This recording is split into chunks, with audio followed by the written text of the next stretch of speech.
Nucleic acids, woo! This is our buddy DNA.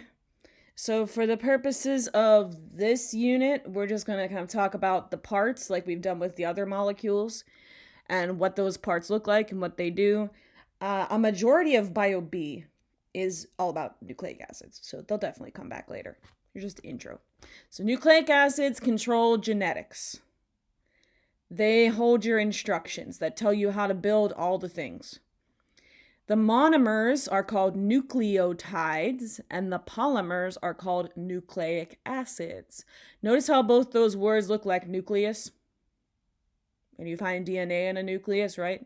So if the word kind of looks like nucleus, it has something to do with nucleic acids.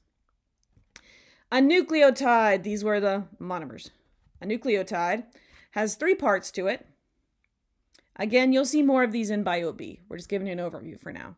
There's a phosphate, a sugar, and then something called a nitrogen base. Now there's 5 different ones of these. Nitrogen base is green part. There's adenine, thymine, uracil, cytosine, and guanine. You don't have to remember the names for right now. We'll have a whole bunch more in Bio B. I'm just letting you know that the pink and the blue parts are pretty much the same, but this green part is a little different depending on which one of these you're talking about. There's A, T, C, G, or U.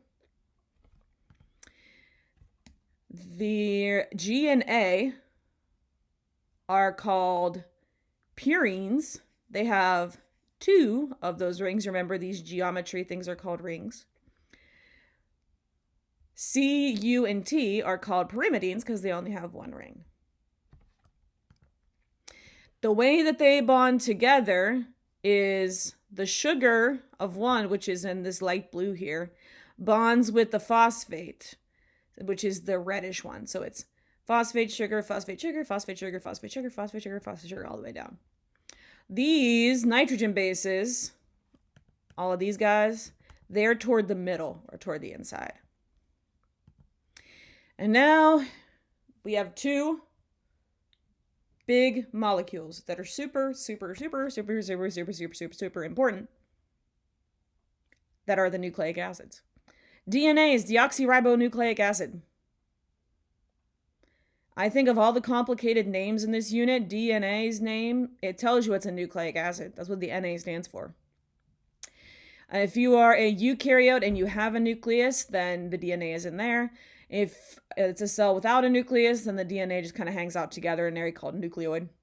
The function of DNA is to carry your genetics. They are the instructions telling everybody else what to do. Secret word for today will be DNA. The shape of DNA is a double helix, meaning there's 2 pieces, double, that are twisting around each other. We have A, T, G, and C, and it has a sugar called deoxyribose. Again, you're going to see so much more about that later. We're just doing an overview now. RNA is ribonucleic acid. It can be located everywhere. In the nucleus, out of the nucleus. It doesn't even have to stay in the cell. It can go anywhere.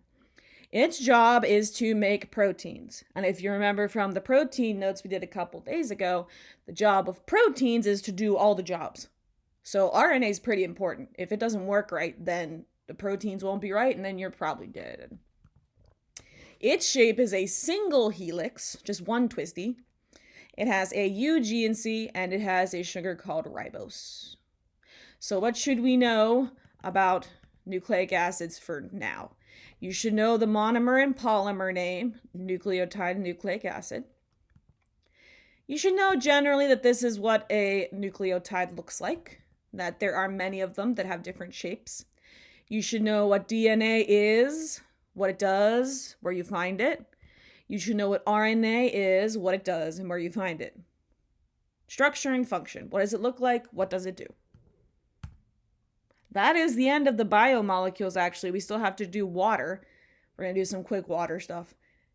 And then we're going to move on to some energy reaction. So, see you next time for some water.